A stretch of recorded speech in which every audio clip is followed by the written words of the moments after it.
Primeira parcela do 13º dos aposentados e pensionistas foi antecipada para o mês que vem. Comissão de Constituição e Justiça do Senado aprovou medida provisória que considera crime a posse de qualquer quantidade de drogas ilícitas. Ministro da Justiça, Ricardo Lewandowski, voltou ao Rio Grande do Norte para acompanhar buscas pelos 2 fugitivos de um presídio de segurança máxima. As turbulências do ar provaram a importância do uso do cinto de segurança nas viagens de avião. Definida a revanche entre Donald Trump e Joe Biden nas eleições para a presidência dos Estados Unidos.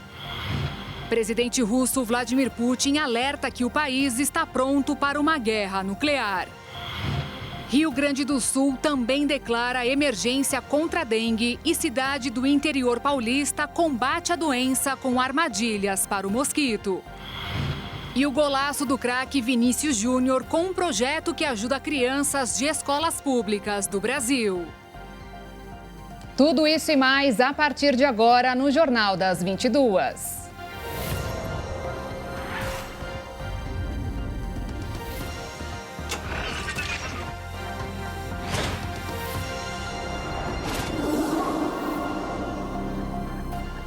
Olá, boa noite.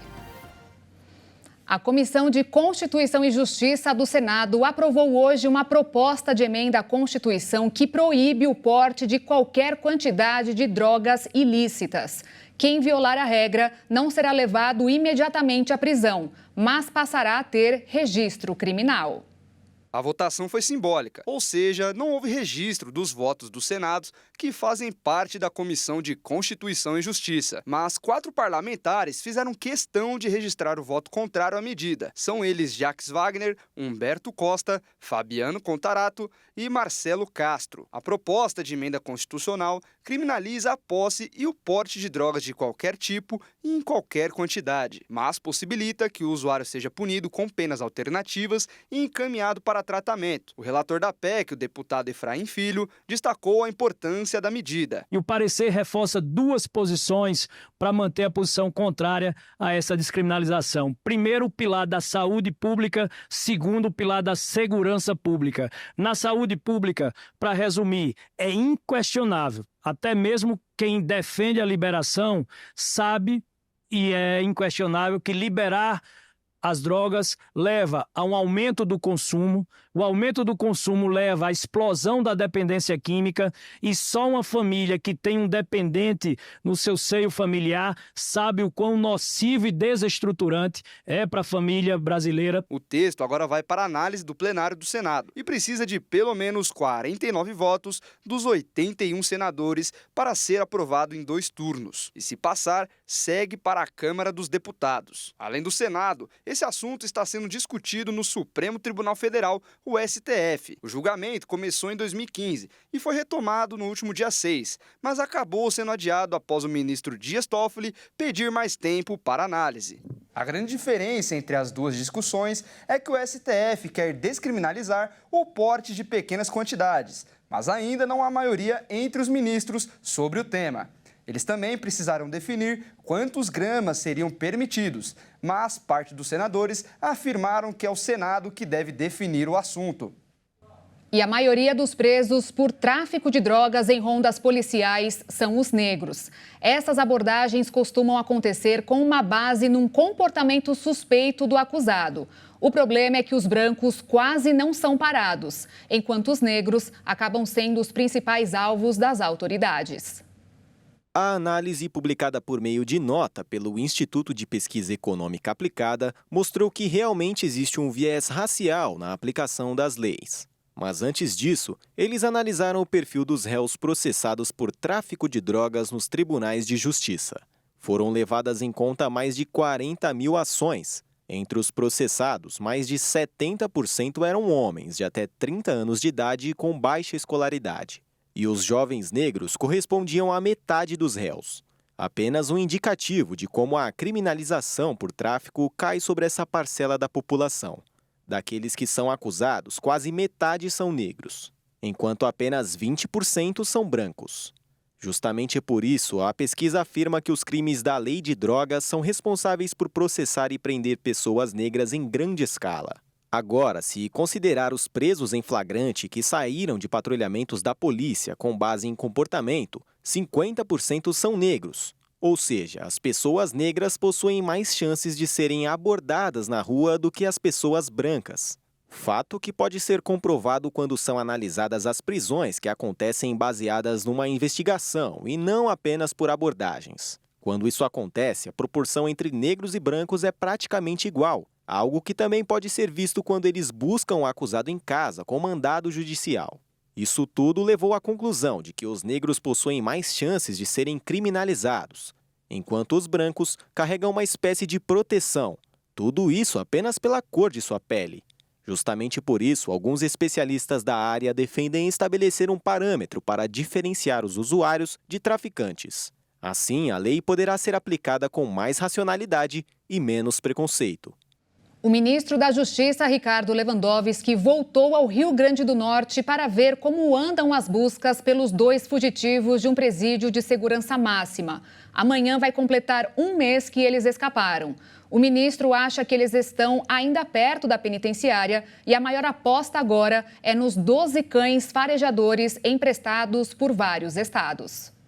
O ministro da Justiça e Segurança Pública, Ricardo Lewandowski, esteve hoje em Mossoró, no Rio Grande do Norte, onde se reuniu com as forças de segurança que atuam na operação de busca pelos 2 fugitivos que conseguiram sair da Penitenciária Federal de Mossoró há 29 dias.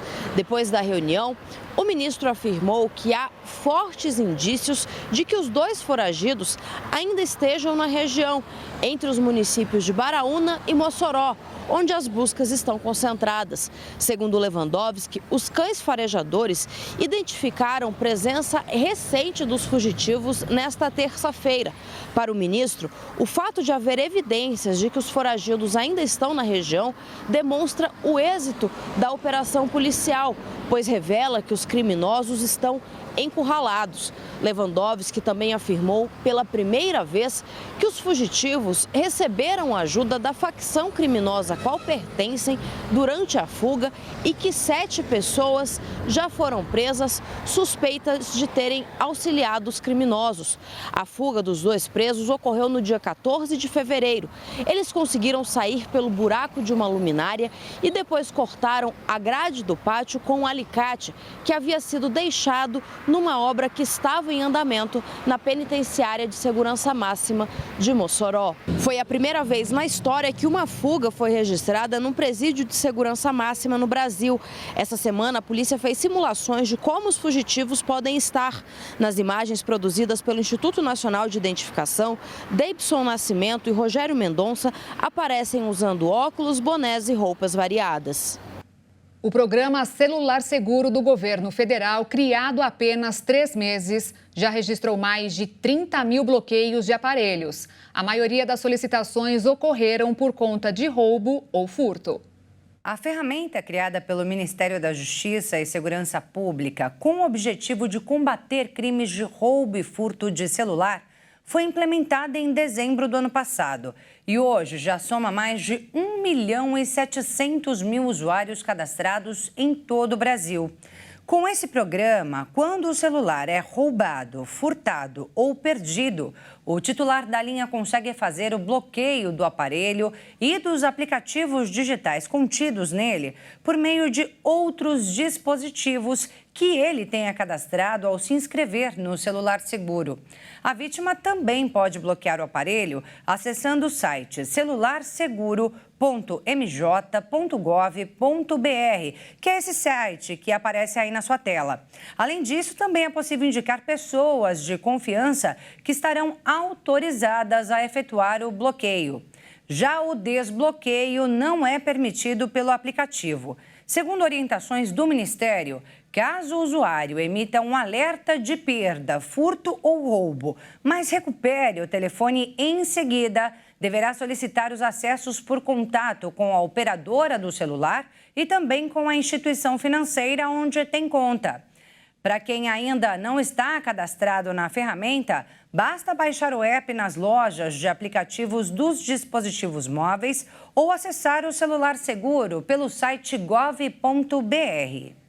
No meio de tanta violência, nada melhor que melhorar a defesa pessoal das mulheres. O Centro de Krav Maga deu este reforço em Campo Grande, no Mato Grosso do Sul.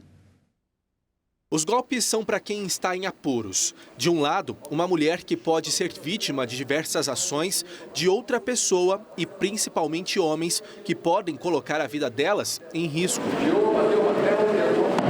Este é um aulão demonstrativo para mulheres de Krav Maga, técnica voltada à defesa pessoal, algo especial justamente para o mês das mulheres. Desde 1990 que a federação promove esses aulões para as mulheres no mês de março, que é um presente para as mulheres, para elas também entenderem que existem ferramentas para a defesa pessoal. As aulas são oferecidas pelo Centro de Krav Maga de Campo Grande.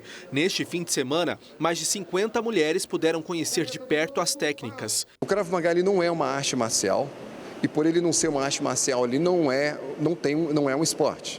Então, se ele não é uma arte marcial, não é um esporte, ele não tem competições. Exatamente por isso, por ser única e exclusivamente defesa pessoal. O professor Juliano narra algumas das ações que as mulheres podem encontrar pela frente, até a mais difícil delas, uma tentativa de estupro. Vai cinturar a garota, pegou nos olhos, jogou para o chão e saiu sempre para a cabeça na diagonal. Ela está andando com a bolsa, aí vem o trombadinha, pega na bolsa, ela cruza o braço no ombro, chute calcanhar no joelho, mais chute se for o caso, chutou, bateu e sai o mais rápido possível de perto. Acho que dá mais segurança até para a mulher poder transitar ali no dia a dia, uma necessidade de estar preparada. A Cláudia também participou junto com as amigas. Eu acho interessante a gente saber se defender, né? Mas tudo isso depende de aperfeiçoamento. Sim, claro, é só a prática vai te dar realmente a real noção de como você resolver uma situação real. Nada mais é do que você ter aula regularmente para você conseguir ter a técnica e a consciência, ou seja, a parte mental e a parte técnica, elas têm que estar aliadas juntas. Mas para ter habilidade na hora de se defender é preciso aperfeiçoamento, assim como a Thaís. São 8 anos fazendo parte do Krav Maga. Realmente, você vai aperfeiçoando conforme você vai treinando. É muita prática até você conseguir fazer o que é necessário. Agora, uma pergunta que eu te faço, nesses 8 anos, já precisou utilizar alguma vez essas técnicas? Graças a Deus, nunca precisei, espero não precisar, mas eu sei que se um dia eu precisar, eu vou estar preparada. E depois do intervalo, você vai ver. Primeira parcela do 13º dos aposentados e pensionistas foi antecipada para o mês que vem. E ainda, as turbulências no ar provaram a importância do uso de cinto de segurança nas viagens de avião.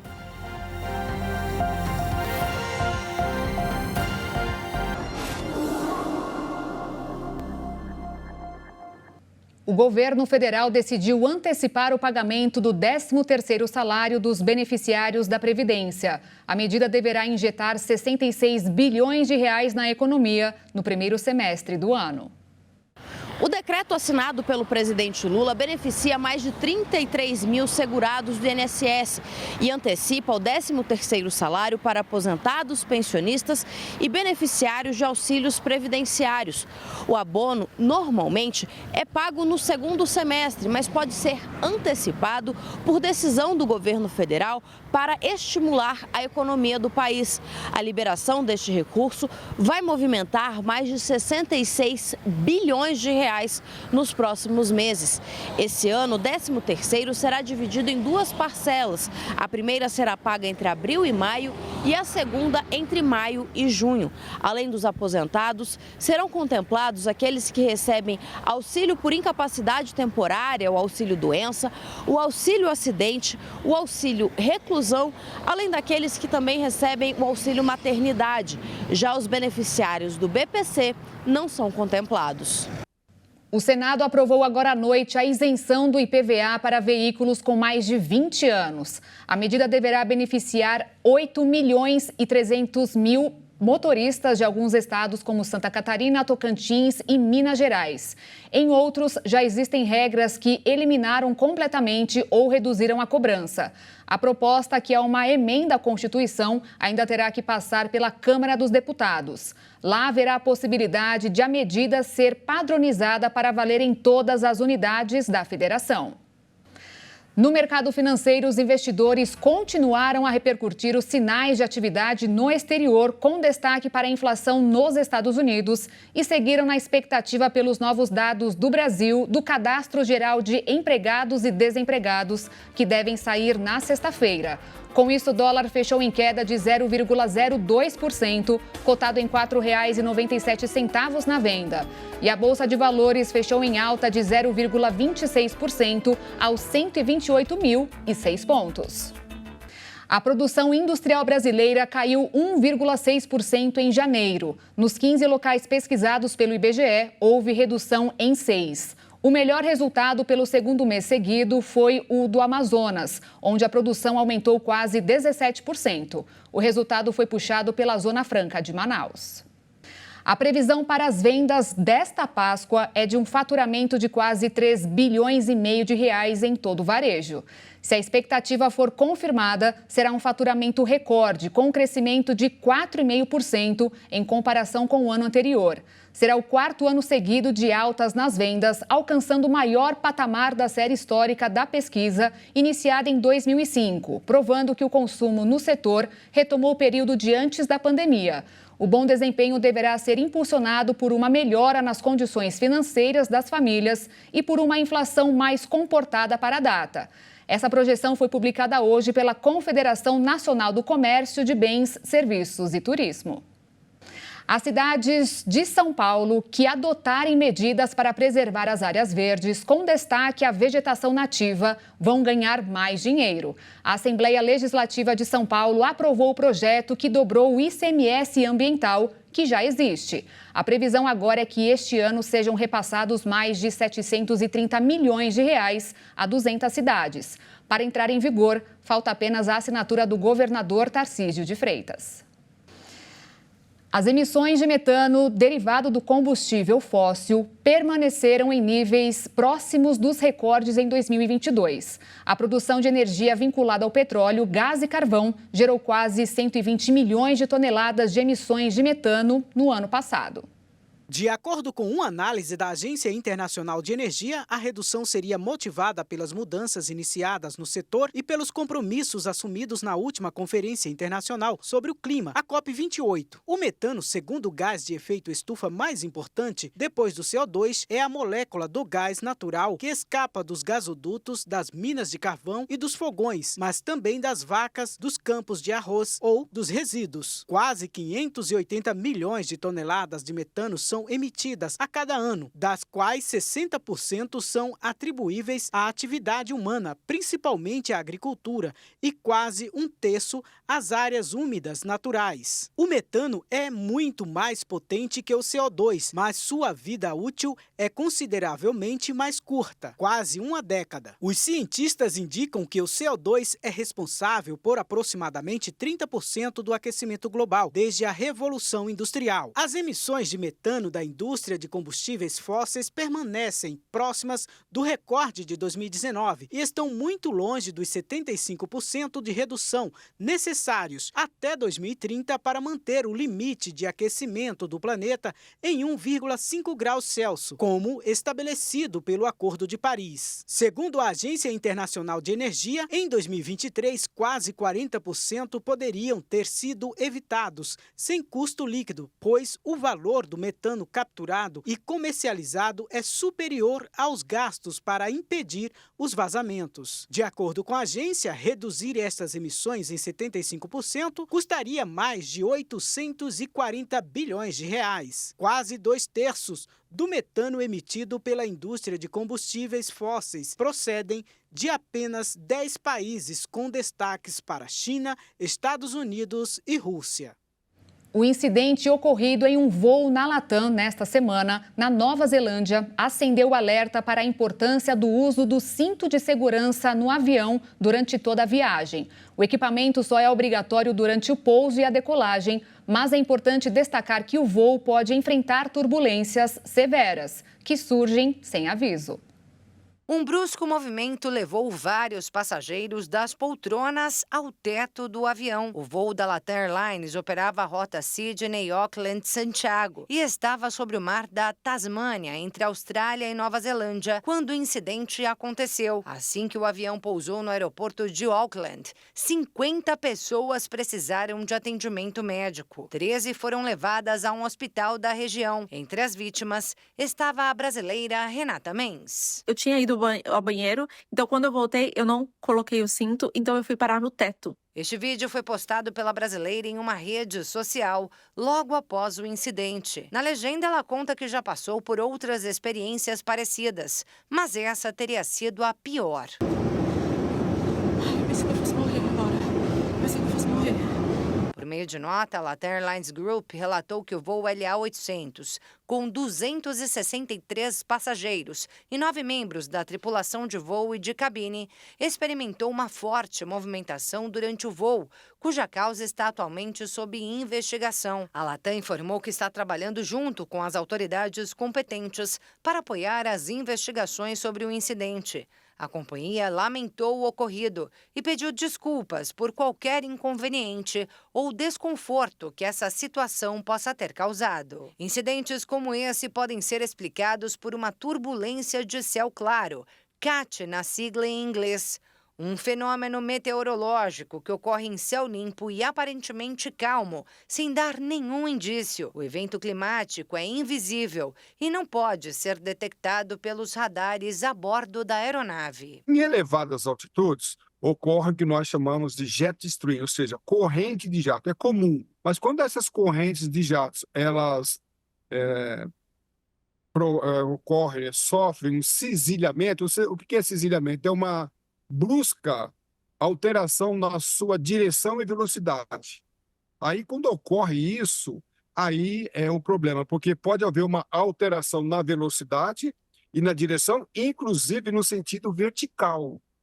Quando há uma alteração brusca no sentido vertical, a aeronave ela pode, perder a altitude rapidamente. E aí você imagina, essa aeronave, por exemplo, estava em média 900 km por hora. Um deslocamento brusco, ainda que seja pequeno, tá? Às vezes 300 metros para baixo, que é pequeno, mas nesta velocidade traz a bordo da aeronave um desconforto incrível. Fora o risco à vida dos passageiros. Segundo o perito, as turbulências de céu claro têm se tornado cada vez mais comuns em várias partes do mundo, devido ao aquecimento global. Tudo isso sem aviso prévio. E é por essa razão que o especialista recomenda sempre manter os cintos afivelados dentro do avião, não importa a distância nem o tempo da viagem. O cinto, nesse momento, faz sim uma grande diferença e pode até ser a diferença entre a vida e a morte. Sem cinto no momento do incidente na Nova Zelândia, a brasileira a bordo do voo da Latam diz que teve um livramento. Só consegui enxergar o cuidado de Deus com a minha vida e eu tô aqui para engrandecer o nome dele. E nada, absolutamente nada, sai do controle dele. E veja depois do intervalo, definida a revanche entre Donald Trump e Joe Biden nas eleições para a presidência dos Estados Unidos. E também, presidente russo Vladimir Putin alertou que o país está pronto para uma guerra nuclear.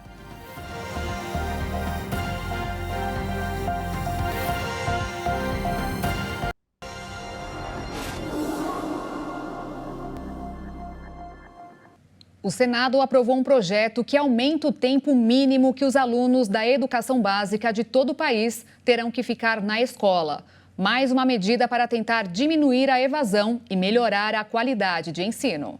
O Senado aprovou em plenário um projeto de lei que define regras para a educação em tempo integral em todo o país. As novidades vão desde a carga horária à estrutura das instituições de ensino. De acordo com informações do INEP, o Instituto Nacional de Estudos e Pesquisas Educacionais Anísio Teixeira, em 2022, pouco mais de 18% dos estudantes da educação básica estavam matriculados em programas de educação integral. E o número de escolas que atende a esse formato diminuiu de 29% em 2014 para 27% em 2022. Para reestruturar esta modalidade, segundo o texto aprovado, os alunos do sistema integral devem permanecer no mínimo 7 horas por dia ou 35 horas por semana na escola, aumentando assim as atividades escolares ao longo do dia. O projeto também sugere que os professores tenham dedicação exclusiva, ou seja, não possa ter uma dupla jornada em outro local de ensino. Para contribuir ainda mais com a educação, as novas regras permitem que as escolas se associem às instituições de ensino superior e profissional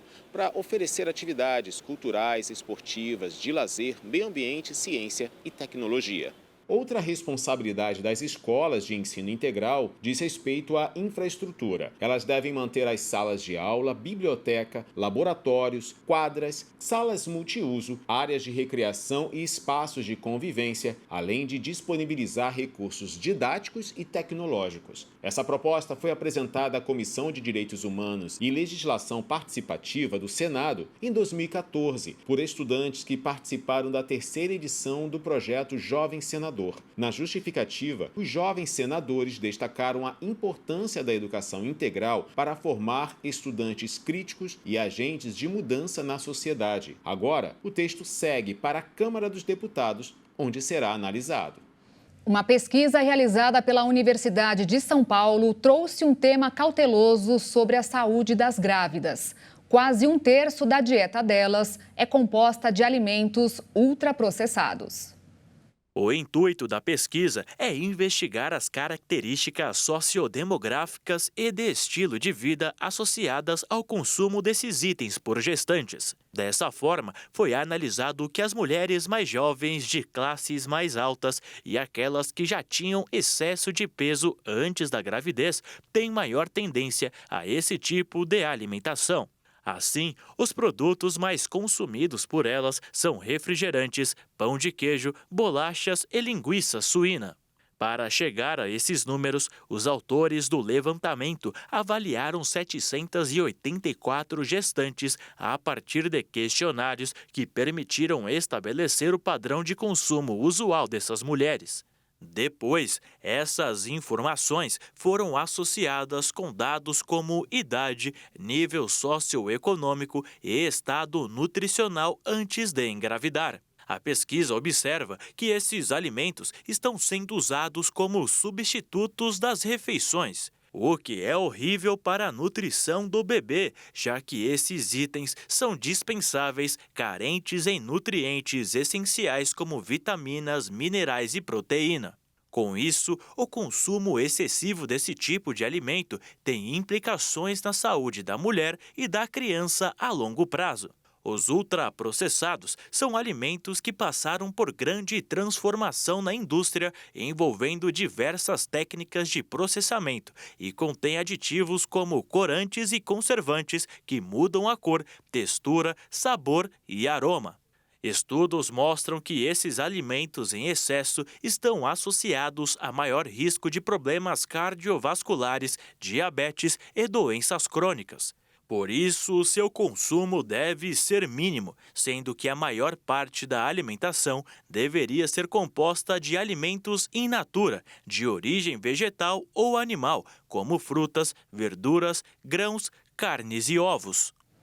A Câmara dos Representantes dos Estados Unidos aprovou nesta quarta-feira um projeto de lei que obriga o TikTok a cortar relações com a empresa chinesa ByteDance, sob pena de ser banido do território norte-americano.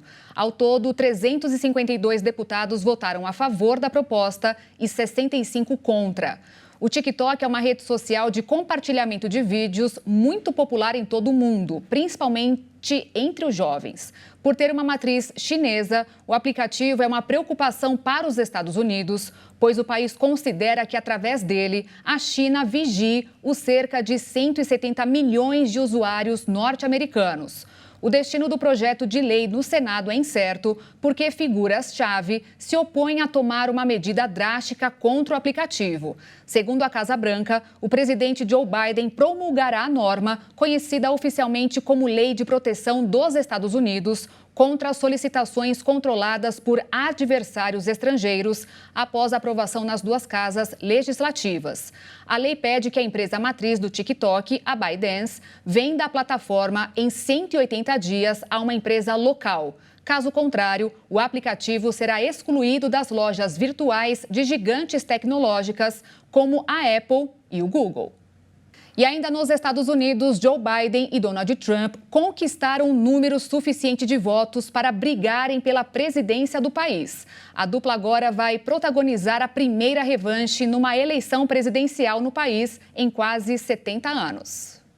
O atual presidente Joe Biden precisava de 1.968 votos para conquistar a indicação pelo Democratas. Ontem, ele ultrapassou esse número e saiu vencedor em 3 estados, Geórgia, Mississippi e Ilhas Marianas do Norte. Mas ele apenas enfrentava uma oposição simbólica. Biden era confrontado por eleitores que eram contrários ao seu apoio a Israel na guerra na faixa de Gaza. Essas pessoas votaram na opção não comprometido, que era uma espécie de voto em branco. Nada mais que uma forma de protesto. O republicano e ex-presidente do país, Donald Trump, também saiu vitorioso. Mas para ele, a missão foi um pouco mais fácil. Sua única adversária, Nikki Haley, desistiu da disputa após sofrer uma derrota esmagadora durante a super terça na semana passada. O dia carrega esse nome por conta do número de estados que vão às urnas. Só nesta ocasião foram 15, e Trump só não saiu vitorioso em um deles. Mas todo esse filme os norte-americanos já viram antes. E foi há muito tempo. Agora, depois de 68 anos, uma nova revanche pela Casa Branca vai acontecer. Mas os resultados mal saíram e eles já começaram a se atacar. Biden afirmou que o seu antecessor é uma verdadeira ameaça à democracia do país. Para ele, Trump está levando a sua campanha com um sentimento de vingança e que, por isso, a ameaça que carrega o nome de Donald Trump agora é maior do que nunca. Mas o republicano não deixou barato e usou a idade de Biden para se defender. Trump afirmou que agora virou o segundo oponente do atual presidente, até porque o primeiro, por conta de sua velhice, é a morte. As relações entre a Argentina e a Venezuela estão passando por uma nova fase de turbulência.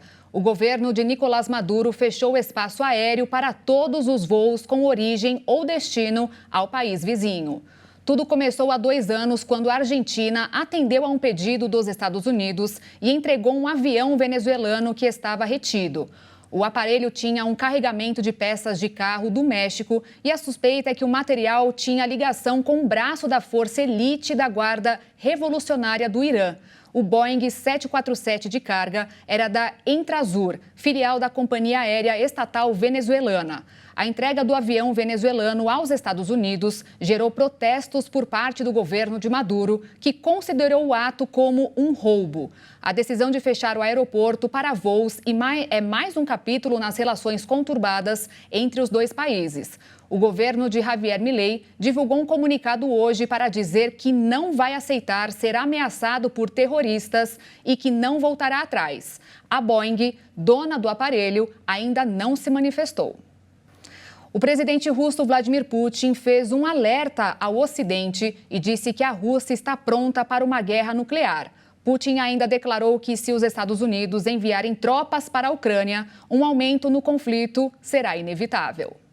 Às vésperas das eleições que acontecem entre a próxima sexta-feira e domingo e que certamente lhe darão mais 6 anos no poder, Putin disse que o cenário de guerra não está apressado e que até o momento não enxerga a necessidade do uso de armas nucleares na Ucrânia, mas também declarou que, do ponto de vista técnico-militar, seu país está pronto. Vladimir Putin também afirmou que, caso os Estados Unidos enviem tropas norte-americanas para o território russo, seu país entenderá que a medida foi uma interferência. O alerta nuclear de Putin veio acompanhado de outra oferta para discussões sobre a Ucrânia como parte de uma nova demarcação da segurança europeia pós-Guerra Fria. Por outro lado, os norte-americanos disseram que Putin não está pronto para negociações sérias sobre a Ucrânia. A guerra no leste europeu acarretou a crise mais profunda nas relações entre a Rússia e o Ocidente desde a crise dos mísseis cubanos de 1962. Em várias oportunidades, Putin alertou que o Ocidente corre o risco de provocar uma guerra nuclear se enviar tropas para combater na Ucrânia. Neste momento, os países do Ocidente estão buscando formas de apoiar Kiev contra a Rússia, que controla agora quase 1/5 do território ucraniano e está se rearmando muito mais rápido do que o Ocidente e a Ucrânia. Kiev disse que está se defendendo contra uma guerra de conquista de estilo imperial destinada a apagar a sua identidade nacional. Os alertas nucleares públicos por parte da Rússia aos Estados Unidos têm o objetivo de desencorajar os países a ajudarem a Ucrânia. De acordo com Vladimir Putin, as armas nucleares existem para serem usadas e, segundo a doutrina nuclear do Kremlin, a arma deverá ser utilizada quando a própria existência do Estado for ameaçada. Uma das maiores refinarias da Rússia foi atingida por um ataque de drone ucraniano. Até o momento, ainda não foi divulgado os danos causados à instalação localizada em Ryazan, cerca de 200 quilômetros de Moscou. A refinaria tem a capacidade de produzir 17 milhões de barris por ano, cerca de 240 mil diários. O local, que é um dos principais fornecedores de combustíveis para motores, foi o segundo alvo atingido nos 2 últimos dias em meio a ataques ucranianos contra instalações que representam mais de 10% da capacidade de processamento de petróleo da Rússia. O presidente Vladimir Putin disse que o ataque teve como objetivo tumultuar a eleição presidencial prevista para o final desta semana. Um comboio de 6 caminhões transportando ajuda humanitária foi autorizado a entrar diretamente no norte de Gaza a partir de Israel, como parte de um projeto piloto. A entrada foi a primeira a ser realizada pelas Nações Unidas na região em 3 semanas. Esta foi a primeira vez desde o início do conflito, iniciado em 7 de outubro, que Tel Aviv permitiu que um comboio utilizasse a nova rota, o único ponto de trânsito do Estado judeu. Segundo os militares, a ajuda do Programa Alimentar Mundial da ONU atravessou o portão 96 da cerca de segurança. O governo de Israel escreveu em uma rede social que isto foi feito como parte de um projeto piloto para evitar que o Hamas assumisse a ajuda. O coordenador de ajuda humanitária da ONU para territórios palestinos ocupados, Jaime McGoldrick, disse à agência de notícias Reuters que a organização vem pressionando Israel há semanas para usar uma estrada israelense que passa ao lado da cerca de fronteira de Gaza para chegar ao norte do enclave. Na semana passada, os militares israelenses recusaram um comboio do Programa Alimentar que tentava levar 200 toneladas de ajuda do centro de Gaza para o norte, de acordo com a agência da ONU, que foi redirecionado e depois parado por uma grande multidão de pessoas desesperadas que saquearam os alimentos. A crise humanitária é especialmente terrível no norte de Gaza, onde Israel fez seus primeiros avanços militares. Dados do Escritório de Coordenação de Assuntos Humanitários da ONU mostram que pelo menos 500 mil pessoas já vivem em situação de fome ou catástrofe humanitária em Gaza. E quase toda a população de 2.400.000 pessoas enfrentam escassez aguda de alimentos. Segundo o Ministério da Saúde de Gaza, mais de 20 pessoas morreram por desnutrição. Pelo menos metade eram menores de idade. E depois do intervalo, você vai ver. Rio Grande do Sul também declarou emergência contra a dengue e cidade do interior paulista combate a doença com armadilhas para o mosquito.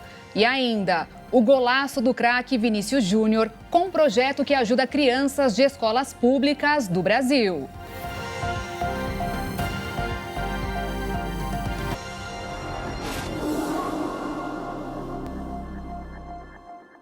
Um estudo realizado por uma universidade japonesa mostrou que a saúde bucal afeta o estado nutricional e o bem-estar geral dos idosos.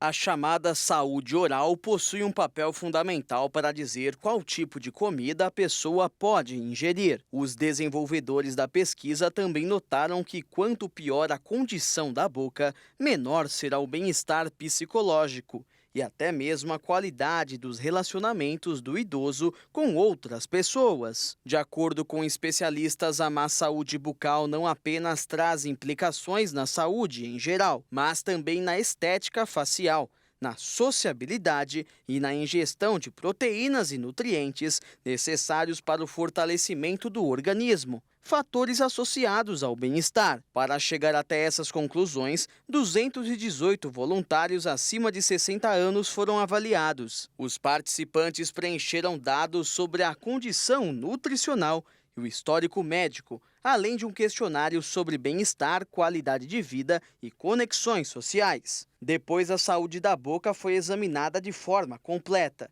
não apenas levando em conta a ausência de doenças, mas também características como o número de dentes, já que a falta de cuidado ao longo da vida pode levar ao surgimento de cáries e da doença periodontal. E esses dois problemas podem ocasionar a perda dos dentes, o que nos idosos é especialmente debilitante. Além disso, com a idade é comum haver a redução na produção de saliva, o que causa o ressecamento da boca. Os mais velhos também podem desenvolver uma retração na gengiva, que deixa a raiz dos dentes exposta, além de alterações no paladar, que afeta a qualidade de vida e a própria nutrição, e até pode causar o câncer bucal. Para diminuir a chance desses problemas aparecerem, é necessário uma ótima higiene bucal, usar produtos de hidratação bucal e labial e cremes dentais. Alguns hábitos também podem provocar o envelhecimento precoce dos dentes, como o abuso de refrigerantes, que são carregados de açúcar e produtos químicos prejudiciais. Todo dia é lançado um livro novo no mundo e quase sempre nas duas versões, impressa ou digital. Mas na hora de escolher, não basta pensar apenas em qual é o melhor para ler ou manusear. Qualquer que seja a obra, vai provocar um custo ao planeta e não dá para calcular com exatidão qual será o capítulo final desta história. O número de títulos disponíveis é grande, são quase 30 milhões. Mas tudo isso vai muito além de quantidade. Ele é transformado em conhecimento e histórias que ajudam a humanidade a evoluir. Por outro lado, a produção dos livros também acabou com inúmeras árvores de florestas. Elas são as principais responsáveis por dar continuidade à vida selvagem, produzir oxigênio e ajudar a armazenar o carbono que, quando liberado, causa diversas mudanças climáticas. Mas as inovações de fabricação trabalham para evoluir e diminuir esses níveis gerados pela produção de livros impressos. O impacto é gigantesco, principalmente quando os 2 bilhões de livros físicos vendidos todos os anos no mundo são levados em conta. Isso representa mais de 700 mil toneladas de dióxido de carbono. Logo, nós acreditamos que os livros digitais são a melhor opção. O benefício ambiental é imediato. Um equipamento de leitura eletrônico é capaz de armazenar milhares de livros. Isso sem gastar papel, além de evitar gastos de energia no processamento da madeira para a fabricação de papel. Mas os equipamentos eletrônicos de leituras também possuem seu lado ruim. Sua produção é um processo de alto consumo de água e de energia. A bateria pode exigir a extração de metais e minerais que são considerados raros. Os aparelhos também são compostos por plástico, que é um material produzido a partir de combustíveis fósseis. Além disso, os eleitores utilizam a eletricidade para recarregar o aparelho durante toda a vida útil do equipamento. A popularidade dos impressos continua sendo maior. Mas se eles forem substituídos por livros digitais e seguir uma regra específica, ainda é possível preservar o meio ambiente. Se durante toda a vida do equipamento você conseguir ler ao menos 15 livros, já estará preservando o meio ambiente. Mas se não seguir essa quantidade, não seria suficiente para poupar as emissões. Se você tiver o costume de ler pouco, compre um livro físico, mas um que você realmente goste. E após terminar a leitura, faça sua reciclagem. Assim, nosso planeta vai te agradecer. Na contramão do anúncio do governo de que a curva de infectados da dengue está em queda, o estado do Rio Grande do Sul decretou emergência em saúde por causa da doença. E o caos também atinge outras regiões do Brasil. O decreto de emergência em saúde no Rio Grande do Sul por conta da dengue foi realizado pelo governador do estado, Eduardo Leite. Isso porque até o momento foram registrados quase 28 mil casos prováveis e 18 óbitos pela doença no estado gaúcho, com outros 7 óbitos ainda em investigação. Dessa forma, o anúncio concretiza uma preocupação ainda maior dos representantes do estado, já que com o aumento considerável de casos prováveis, os óbitos podem seguir na mesma linha de crescimento. Para tentar frear a curva, o governador gaúcho deve aumentar nos próximos dias as medidas de prevenção, controle e atenção à saúde da população. E é necessário correr, já que atualmente no Rio Grande do Sul, 94% dos municípios já possuem registros de dengue. A preocupação com a dengue também atinge os estados do Sudeste brasileiro. Em São Paulo, por exemplo, o número de óbitos por dengue neste ano chegou a 60, com 154 mortes ainda em investigação. Com quase 200 mil casos, a doença já atingiu 134 municípios e o número pode aumentar ainda mais, mesmo com a proximidade do fim do verão e das frequentes chuvas que contribuem para a proliferação do mosquito que transmite a doença. Contudo, o estado que mais tem sofrido com a dengue este ano é Minas Gerais. De acordo com a Secretaria de Saúde, o estado mineiro vive sua maior epidemia de dengue da história e chegou a registrar um novo caso de dengue a cada 12 segundos. Em 71 dias, há um montante de 514.830 casos possíveis de dengue, ou seja, mais de 7.200 casos por dia. Em uma tentativa de conter o crescimento ainda maior da dengue no estado, o governo mineiro anunciou estratégias de vacinação, como um novo dia D, marcado para o próximo dia 23. E uma simples providência mostrou que é eficaz para acabar com os mosquitos transmissores da dengue. São armadilhas que permitem que uma cidade do interior de São Paulo ande na contramão do resto do país. O Brasil vive uma explosão de casos de dengue, com 7 estados e o Distrito Federal em situação de emergência. Mas tem uma cidade no interior de São Paulo que vive uma situação diferente. Santa Rosa do Viterbo, com quase 27 mil habitantes, registrou apenas 12 casos da doença neste ano e nenhuma morte até agora. Isso representa uma redução acentuada e a prefeitura aponta que conseguiu controlar a disseminação da dengue com a instalação de armadilhas para capturar o mosquito Aedes aegypti, chamadas de mosquitrap. Elas imitam o criadouro dos mosquitos e no interior dessas armadilhas a água está com um composto químico que libera um odor para atrair o vetor transmissor da dengue. Quando o mosquito entra para colocar os ovos, fica preso em um cartão adesivo dentro da estrutura. Quando o mosquito é identificado como vírus da Zika ou chikungunya, outras 2 doenças transmitidas pelo Aedes aegypti, a população do bairro é avisada e um mutirão de limpeza e pulverização é feito em um raio de 200 metros de onde ele foi capturado. Segundo o secretário de Saúde, André Nader, com essa medida, os gastos com pacientes que buscam a rede de saúde pública para tratar a doença caíram, assim como os números de casos. E como previsto no final da semana passada, a nova onda de calor já começou a deixar os termômetros de 3 a 5 graus Celsius acima da média. Esse fenômeno deve persistir até o fim do verão, no dia 20 de março. Até sexta-feira, dia 15 de março, os locais mais afetados devem ser o oeste do Rio Grande do Sul, Paraná, Santa Catarina, Mato Grosso do Sul e noroeste do estado de São Paulo. Mas o problema maior será nos dias seguintes, entre 16 e 20 de março. A área mais impactada segue para o sudeste, atingindo todos os estados da região, além do Paraná, Santa Catarina e Mato Grosso do Sul.